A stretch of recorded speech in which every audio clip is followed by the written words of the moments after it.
You look out the window and watch the climate change happen.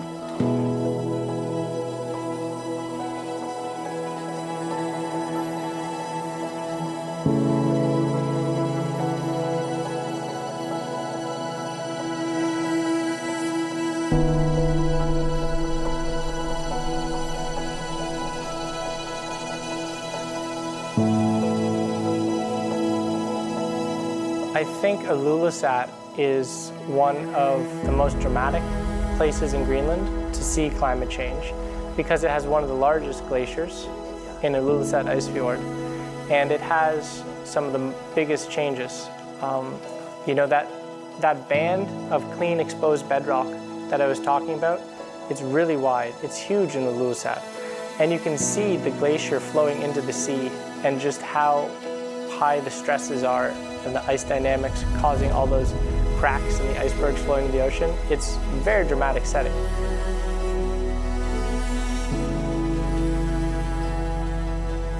So when you stand on the fjord wall and you watch those icebergs slowly going into the ocean, you're watching about 1% of the global sea level rise contribution leaving Greenland and going into the ocean. It's one of the biggest point sources of ice loss from the ice sheet today.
We cannot get around that. We can come up with a lot of other factors that might influence it, but our carbon footprint is the key factor in this aspect, because we don't get around the fact that it is our carbon emissions that are the key factor in this.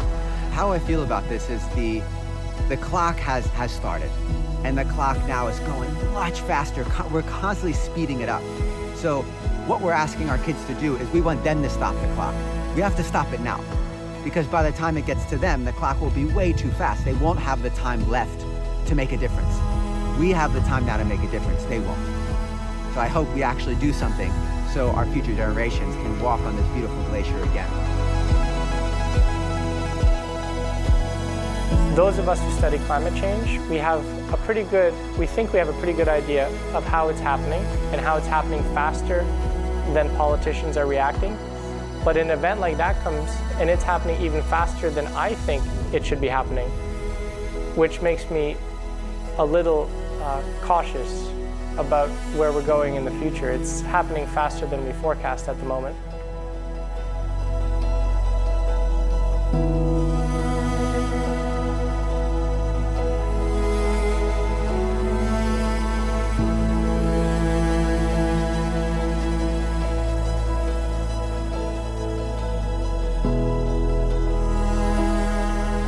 The world will not end.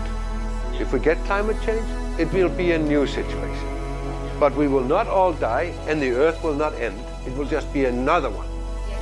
And it's very important that the young people do not panic and say, oh, now everything stops.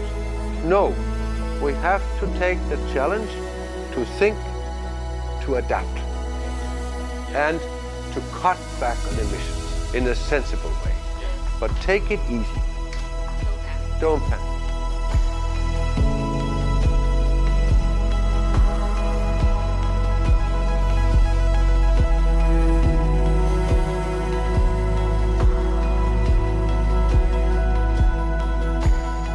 my message is very simple. Please, please, please stop burning fossil fuels and go on renewables. Wind, solar, hydropower, whatever. That would be so lovely.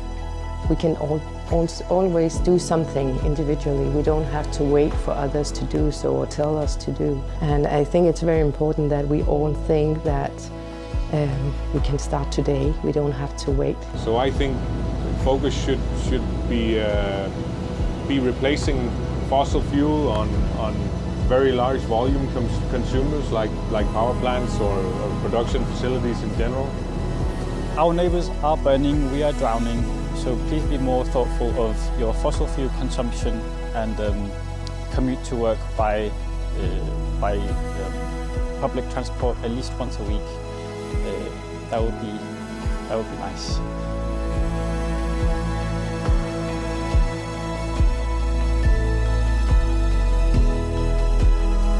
I would love to say that we would love to see more education about the climate changes and more connection between the different countries, generally in all of the countries, about the climate change that is happening now. Because after all, climate change is under children's rights. Every child has the right to live in good conditions. I have and quite big workshops where I have had all from local hunters to you know, and also representatives from the scientific community, and then all the relevant stakeholders, both national and international stakeholders, in relation to these issues, simply to discuss what are the important issues and how can we solve them together. I don't want to stimulate ideas. I want to facilitate the process of getting the ideas, and I think that's one of the things that I can actually, that I can make people with very different backgrounds cooperate, and that's maybe my best quality. 解冻格陵兰，采访纪录团队，亲自造访11个城镇，与专家学者、政府官员、当地居民深度访谈。气候变迁已经是不争的事实，因应调适跟积极的付诸行动，才是我们每一位都必须面对的课题。